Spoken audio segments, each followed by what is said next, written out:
The purpose of Wealth Talk is to educate, inform, and hopefully entertain you on the subject of building your wealth. Wealth Builders recommends you should always take independent financial, tax, or legal advice before making any decisions around your finances. Today's episode is brought to you by Wealth Builders Membership, a proven step-by-step process that helps you achieve financial security within 2 to 3 years. To find out more, head to wealthbuilders.co.uk/membership. Hi there, this is Kevin Whelan, founder of Wealth Builders. I've got a little tear in my eye because it's the first episode that we haven't had Mr. Rodwell. But anyway, he's now on his long sabbatical, having a great break, but got an amazing co-presenter today. It's Tracy Hilliard, member of Wealth Builders, absolutely passionate about the education of people to build their wealth, in particular wealth as well, Tracy. So good focus for a great Wealth Builder member today who's a strong woman, built her own wealth, and you took out some really great lessons to share there.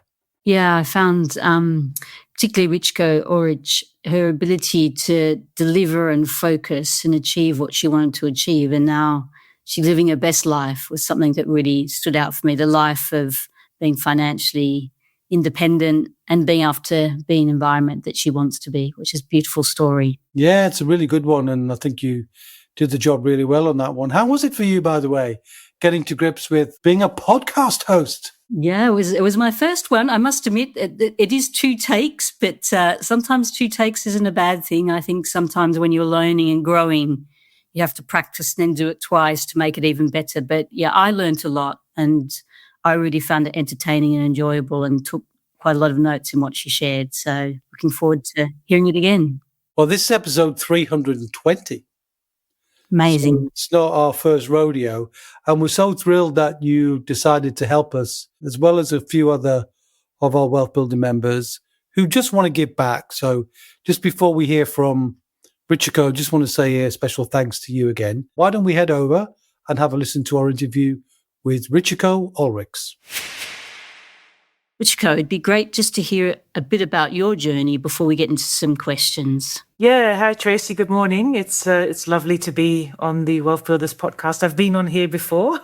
I have a bit of a history with Wealth Builders. Yeah, just briefly about me. I joined Wealth Builders as a member actually way back in 2019 when the program first started. And it was really the start of my wealth building journey when I joined the program. I was just literally dipping my toe in learning how to invest in property at that time, working in my job full time. So it was a long career in aviation, airlines and hospitality, hotel industry, 15 plus years in all sorts of different commercial roles in airline and hotels, which was a wonderful career. I can't complain about that at all. But yeah, there were certain events that happened throughout my career which made me think about, my path moving forward. And this was all before COVID happened. So I decided to join Wealth Builders to learn more about becoming financially independent, not relying so much on my job income from salary, which I knew nothing about. So it was a steep learning curve for me, as many of members who joined Wealth Builders would be well aware. But that was 6 years ago. I've managed to achieve my goals and I decided to come back to Wealth Builders as community support to help, people on this journey achieve the same through this program. What really pushed you to want more? What were some of the things that came to life that you thought there's more out here for me? I've had an interesting career and working in lots of different countries, which was very adventurous and, really, really great opportunity when you're younger. So I lived in Australia for a little while and then the job brought me to the UK back in 2016.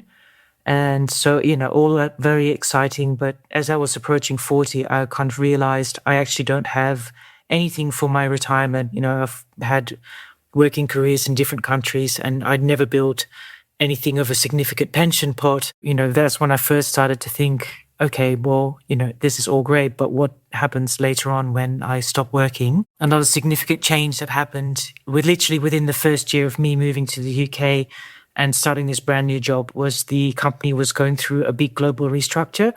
And so many jobs were disappearing, colleagues were losing jobs. It was quite a scary time and stressful time. And for me as well, I thought, well, I literally only just arrived in this new country. I don't know anybody, I literally came here for the job. So I felt very, very uncertain during that period, not knowing what was going to happen. Thankfully I got to keep my job, but many of my colleagues didn't. So that was another event where I thought I need to do something different. I can't just keep going on the same path, relying on jobs and not knowing where things are going. So yeah, there were kind of two critical events that made me think, I need to step it up and start doing a bit more than just working in the job. And do you remember the defining moment when you made that decision? It was actually a book I read. And I went to a couple of, I started to go to different networking events in London. There are many. So I just started to research, business networking events was out there. And one of them I actually did meet Christian and Kevin, who founded Wealth Builders.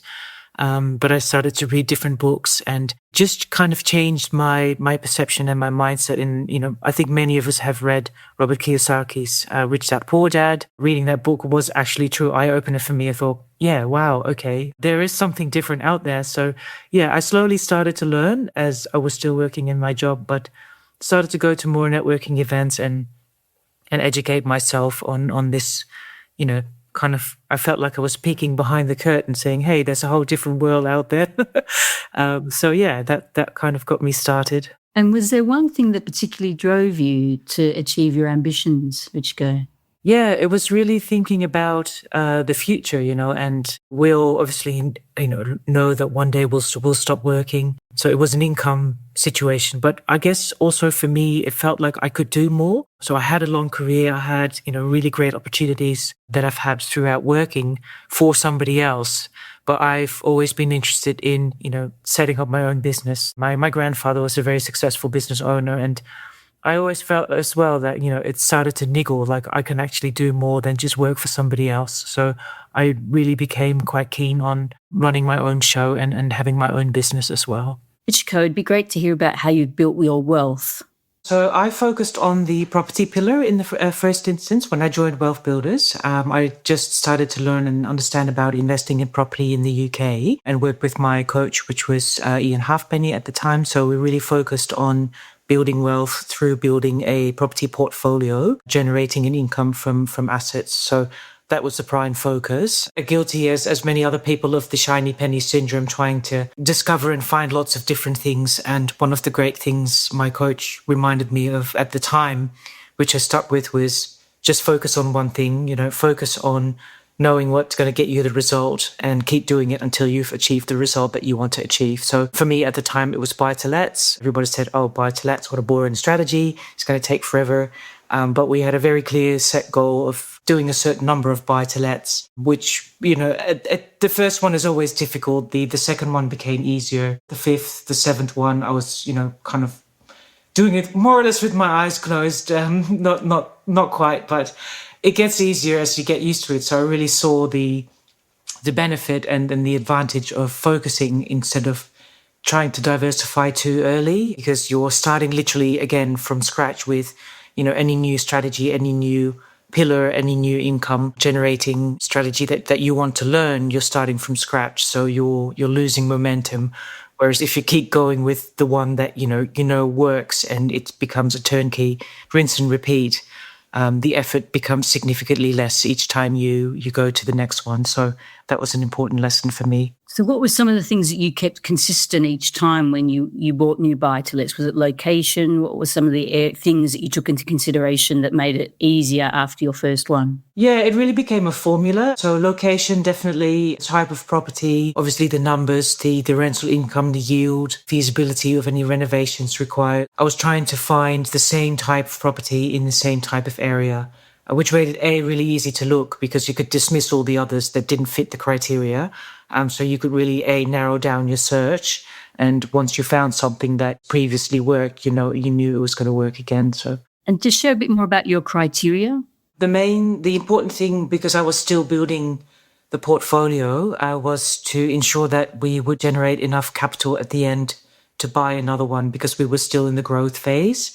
So after having worked out the numbers, the minimum criteria was, releasing money from refinance. Is there enough there as a minimum for a deposit to buy the next one? Because then, you can keep going. So everything else kind of ticked the boxes. It's going to generate certain cash flow, depends on different factors. But the key thing was we needed to keep going.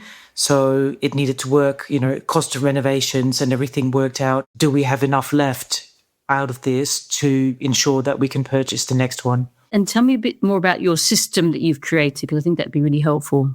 Finding great people and great teams to work with is something that takes time and effort, but is something I really focused on, is finding the right people in the area that I could trust, that I can rely on, that know they're going to look after my portfolio well, they're going to look after tenants, they're going to look after guests in a way that I could never do myself. So they do a far better job at it than I could ever do myself. So that was the criteria for building the team locally that would, have that experience, have the connections, have the relations, and be able to do that for me while I'm at a distance. And that took some time to build that team, a little bit of, trial and error, but that's always the case. So, and I've diversified teams as well. So I don't work with one single team, whether it's short-term lets or long-term lets, I work with multiple partners. So just, spreading risks and ensuring that keeping the team accountable and on their toes as well, making sure they still keep delivering a good job. So yeah, never put all of your eggs into one basket, but work with multiple trusted partners. That's a system that worked really, really well for me. And how have you found those great people? Because they're probably quite difficult to find, no doubt, people that you can trust, people have the capability. How have you gone about finding, whether it be in the UK or Portugal? A lot of it's through relationship building and connection. So I think a good recommendation from somebody who like and trust is always worth gold, right? Like I relied quite a bit on people recommending partners to me, local companies to work with. And yeah, that's always been a really trusted source of information for me is, somebody making a great recommendation, somebody they've already worked with and they've got a good track record and they've already proven themselves to be trustworthy and delivering results. So that's been very valuable for me as well. And just thinking about your first buy-to-let, is there any learnings that you've learnt from that and taken forward based on your first, maybe your second one? Yeah, so many. I don't even know where to start. I didn't really know what I was doing when I bought the first bite. Even just understanding, I'd even never bought a property in the UK before. So I started with something really small and simple just to understand the buying process in the UK and how that worked. How do I apply for a mortgage? How do I work with a solicitor? Really basic things that I had no experience in. And, again, just going through the whole cycle once. So buying a property, renovating it, getting it revalued, getting it remortgaged, and then just, understanding how long that process might actually take. When you do various property training courses, they all make it sound easy. But it turns out it wasn't easy at all. Everything just took a lot longer than anticipated. So yeah, it was definitely a very steep learning curve, that first one, but a good reality check as well. It's like, so, okay, this is the reality of how this works, and have a good understanding of it. Then you're better prepared for the second one and the third one. And as I mentioned before, the more you kind of, get tuned into the process, the better prepared you are and the easier it becomes to, like, okay, I know what to expect now. So it does become easier. But yeah, the first one was definitely a big challenge. So how many properties have you bought and sold? Do you know the numbers? I've done 14 in the UK. So yeah, it's the combination. I started with buy-to-lets and then changed to short-term rentals. Why did you do short-term rentals? There was a reason why you changed strategy slightly? I could see the opportunity in the area that I was investing in. So it initially started with buy-to-lets, and I guess as a result of building those contacts and relations on the ground and being there on a regular basis, monitoring, overseeing projects, there's a certain thing about local knowledge that is really difficult to find unless you're actually on the ground working with people. And it started with the development of the Teesside economic area, which was really growing and developing fast. And what I learned was that there was going to be a growing demand, and still is, for contractor serviced accommodation in the area. So, people large industrial projects, bringing in workers and contractors from all around international, even like outside the UK, needing a place to stay that's, somewhere comfortable. Hotels were fully booked. So it was really clearly showing a shortage in that type of accommodation. So I saw the opportunity and, speaking with people in the area that was kind of, in other investors were following this same approach. So I jumped on that bandwagon as well, and it turned out quite well. And what's your percentage of short-term compared to more longer-term lets that you've got now?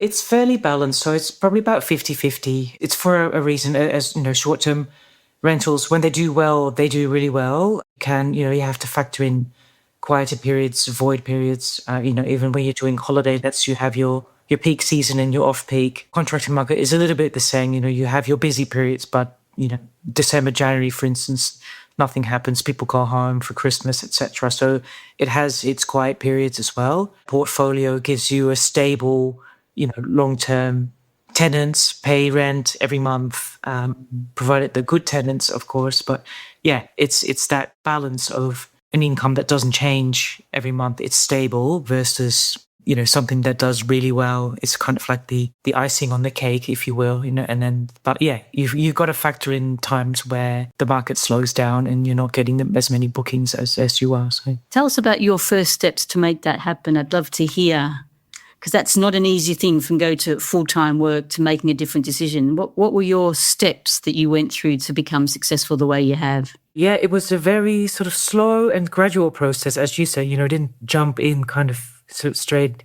into, okay, I'm just going to quit my job and start a business. I didn't do that. It was a very dual transition and started with really small steps. So really, I guess education was the first thing. I didn't know what I was doing. I didn't know anything about business. And Wealth Builders framework really helped with that. It says start with education. So that's what I really did. And myself on property, I kind of set my mind at that point on, I wanted to invest in property. I liked the idea of the income that would generate. It resonated with me. And yeah, I started to learn more about that. So literally the first step was to kind of dive in and buy that first investment property. It was a very scary step at the time, but yeah, that was literally the first thing that I did to start the journey. So tell us about where you are now. I know you had your first property you talked about in London, but I now know you're in another physical location. So talk about the journey from that first property to where you are now in a very different location. Yes, that's right. So I'm currently based in Portugal. I've sort of been coming and going here for a few years now, and it's really something a place I enjoy for lifestyle purposes, weather, the culture, everything. So I love being here. And at some point I kind of thought, well, that would actually be my dream, to be based here. And have my income from property and explore things further here. So after all those years, I finally reached that goal. I moved here full-time last year. I'm still running my UK property business from here, so ticking along and setting my feet into this new market. Still exploring and still learning, finding out new opportunities here. So yeah, it's been a great journey so far.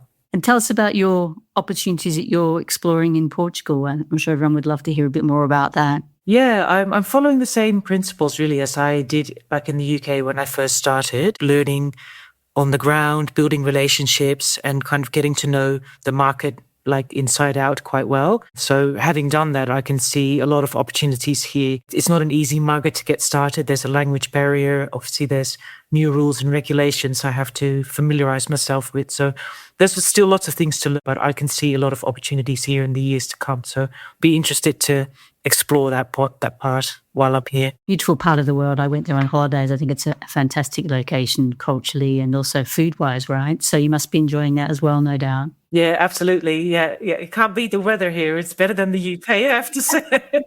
I understand. Let's talk about setbacks, because you talked a bit about COVID. I'm sure there was some setbacks during that time, but can you just talk about some examples and how you worked your way through them? That would be really helpful, I'm sure, for everyone.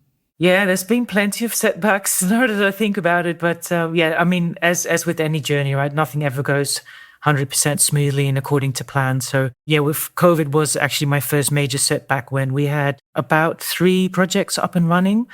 And obviously, all the renovations had to stop during lockdown completely. Then we were slowly be able to pick things up, but it caused a lot of delays. So we had to be really flexible. And I think one thing that was great for me was working with a great team. Everybody wanted to achieve the same outcome. So, the team on the ground, obviously they were limited in terms of what they could do moving the project forward. But, we all put our heads together. We all came up with solutions and a bit of flexibility on all sides there, and managing expectations. We got through that period. So that was definitely a challenge, but we managed to complete all of the refurbs, obviously with delays, but the end result, we still achieved what we needed to achieve. So, do you want to share a little bit about your mindset, Michiko? I mean, I know you reasonably well, but it seems to be very strong.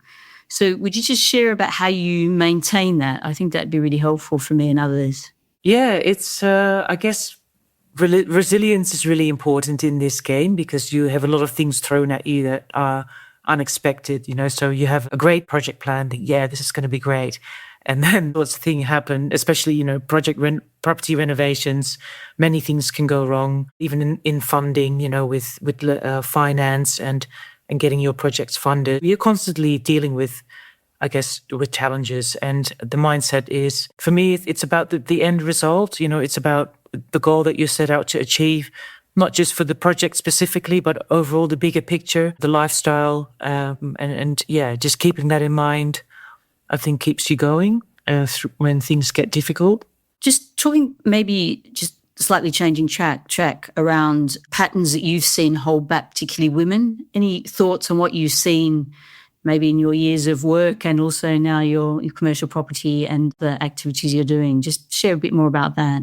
Yeah, for sure. So for me, when I first started this, I really lacked confidence in my knowledge because it was all new.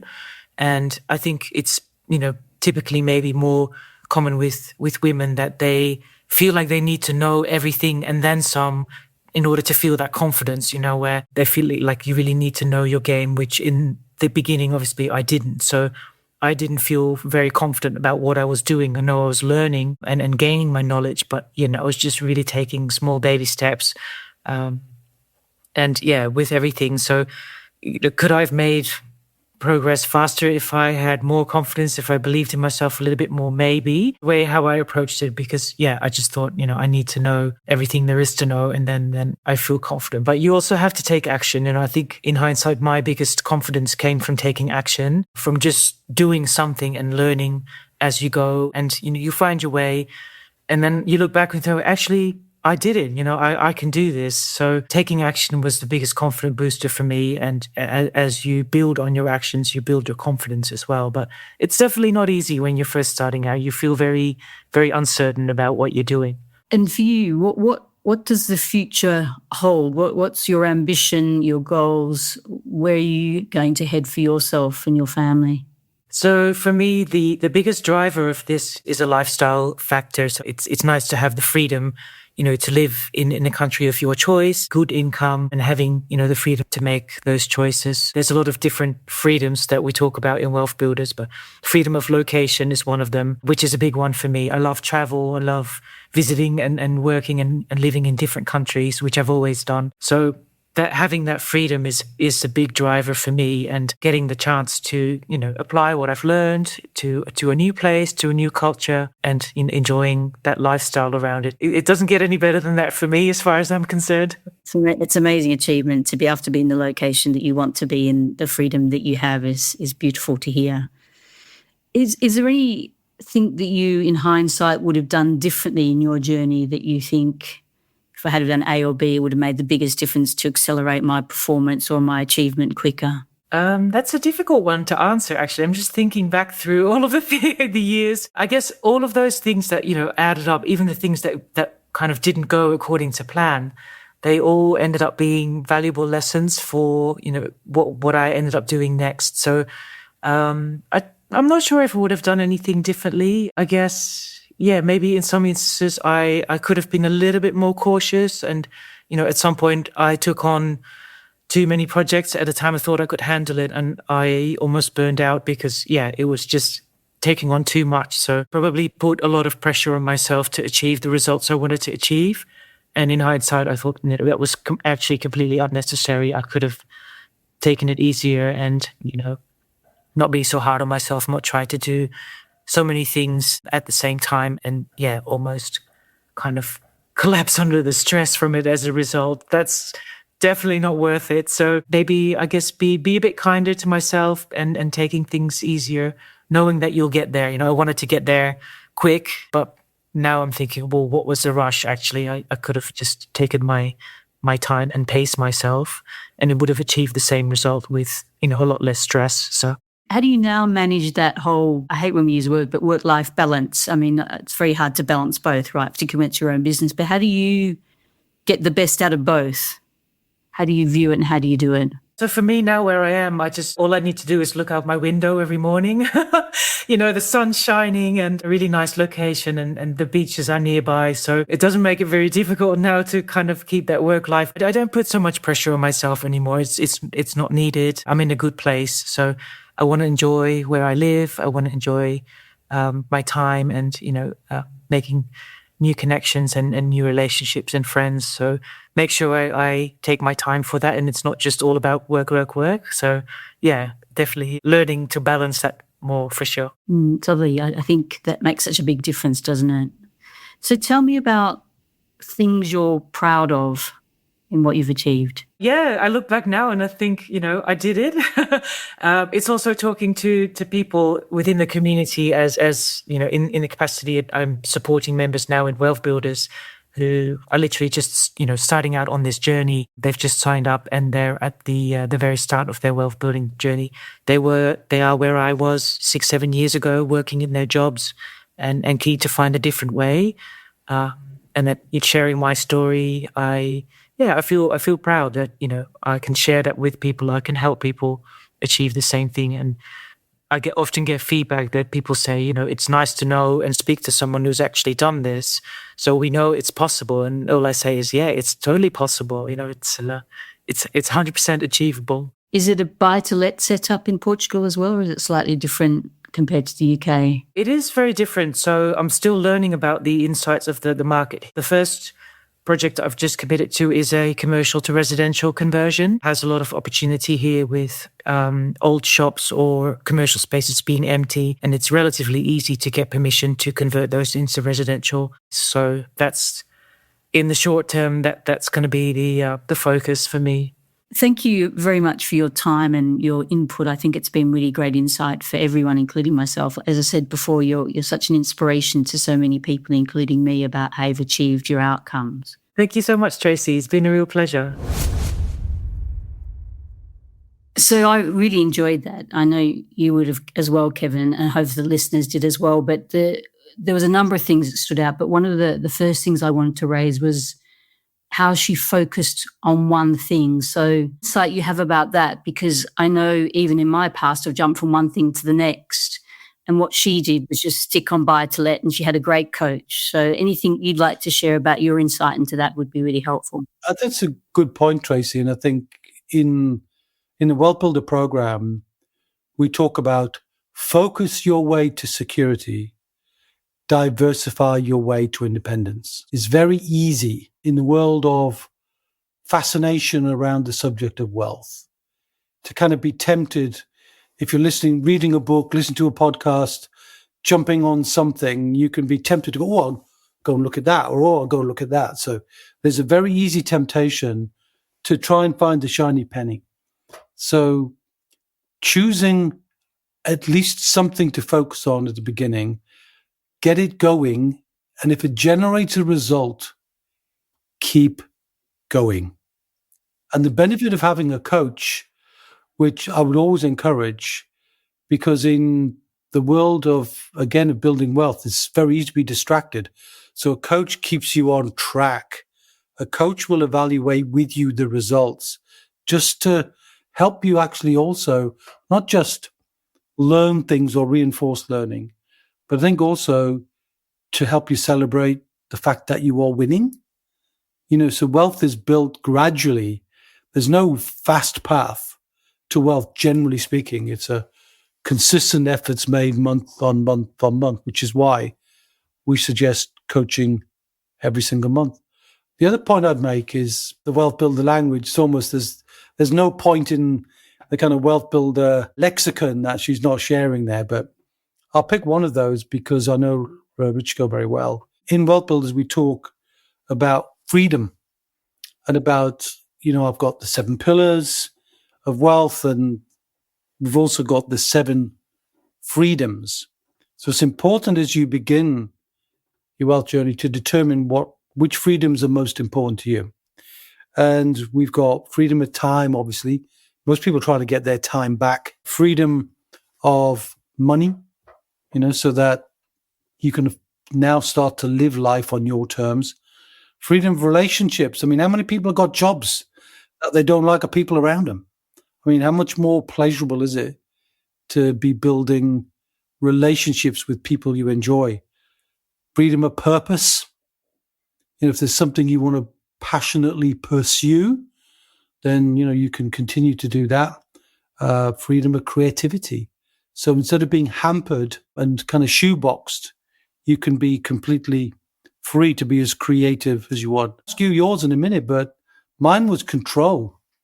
The freedom to be, I've got a sort of natural aversion to being told what to do, and I challenge everything, not for the sake of challenge, but why? Why are we doing it that way? Why is wealth being built that way? Putting all the money in the hands of professionals when we can learn how to do that for ourselves. And I know you're very passionate about that thing. But for Richiko's location, the freedom of location. And I think she told the story, didn't she, of career through kind of travel, and that wanderlust she's still got there, hasn't she, pretty firmly. And now she's kind of built her wealth in the UK, but lives in Portugal and just started a new business in Sardinia.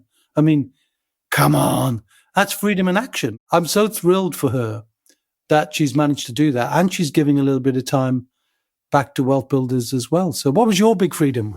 What was your choice? Mine is a bit of control, but mainly time. I think for me, having the ability to use my time in different ways. For instance, today I went off and walked the dog for an hour. I didn't have to think about the consequences of using my time in a different way. The ability for me to go to Australia for 2 to 3 weeks and not think about what I have to do. So for me, the ability to use my time in different ways, particularly I think growing up in corporate life where every minute of your day tends to be, in a meeting or doing some work. To me, time was the one. I've got a middle son who's a lawyer in the city, and he says, every bit of time I've got to bill somebody. Yep.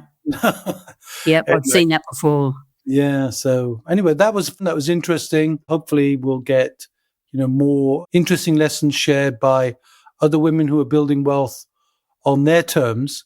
And of course, with the great wealth transfer coming, baby boomers like me start to sort of shuffle off the coils. More and more women are going to be receiving that money, often without the education and maybe feeling a bit nervous about it. Maybe that's a subject we can pick somewhere down the line, and also people ending relationships. And then somebody else was in the driving seat making the financial decisions, and then latterly didn't make those decisions. They were forced into making those decisions for themselves. So, Tracy, thank you. How did you find your first episode? Very enjoyable. I'm looking forward to my second, third, fourth, and continuing on. So thank you for the opportunity, Kevin. I look forward to the next one. Amazing. Well, thanks for that. And thanks to Richiko. And until next time, see ya. We hope you enjoyed today's episode.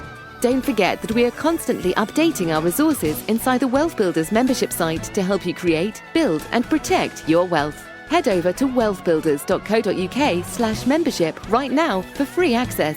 That's wealthbuilders.co.uk/membership.